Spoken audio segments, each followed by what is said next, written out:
Mafhungo nga Rofhiwa Tshikovhele.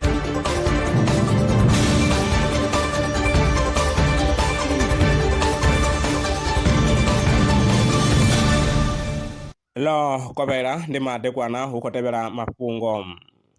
Vho rasaintsi vha ri vho bveledza system ntswa ya AI ine ya kona u sengulusa sele dza malofha u ya nga tsedzuluso yo rangwaho phanḓa nga Yunivesithi ya Cambridge.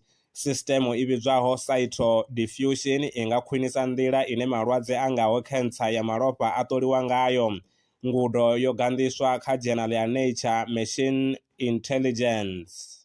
Vhathu vha paḓaho biḽioni 3.7 ḽifhasini vha ḓo vha vha tshi khou tshila kha tshiimo tsha mufhiso wo kalulaho kha miṅwaha ya 20 i ḓaho.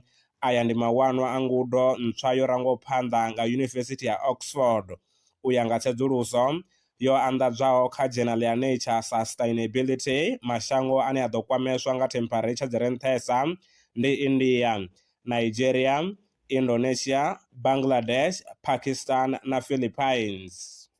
Mudetshelezi a re na mafhungo ane vha tama ri tshi a tevhelela kana a sala murahu vha nga ri founela kha 083 861 2263 kana 083 316 0190.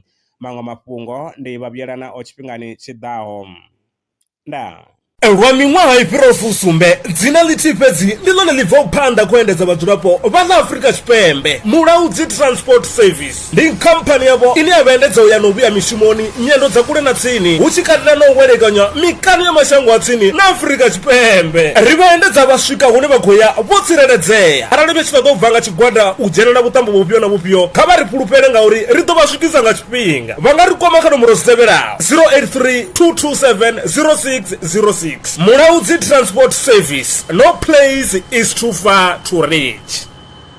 Zwino ri tshi khou amba vhanga vha sa ḓivhi uri masheleni a u tandulula thaidzo ine vha vha nayo vha ṱo a wana gai. Vha songo tsha ṱwa vha tshi rengwa nga ṱhoho lini. Bellrand Brands i hanefha tsini na vhone. Ri ḓo vha thusa u bva kha 500 u swika kha 4000 randa. Riṋe ri khou ṱoḓa tshiḽipi tsha muholo, khophi ya basa, 3 months bank statement na proof of residence. U bva afho tshelede i khou ṋamba ya dzheniswa nga murahu ha zwiminetse nyana. Kha vha rumele WhatsApp zwino 072 019 5843. Bellrand Brands ndi vha hadzimiswa masheleni vho ḓi ṅwaliselaho.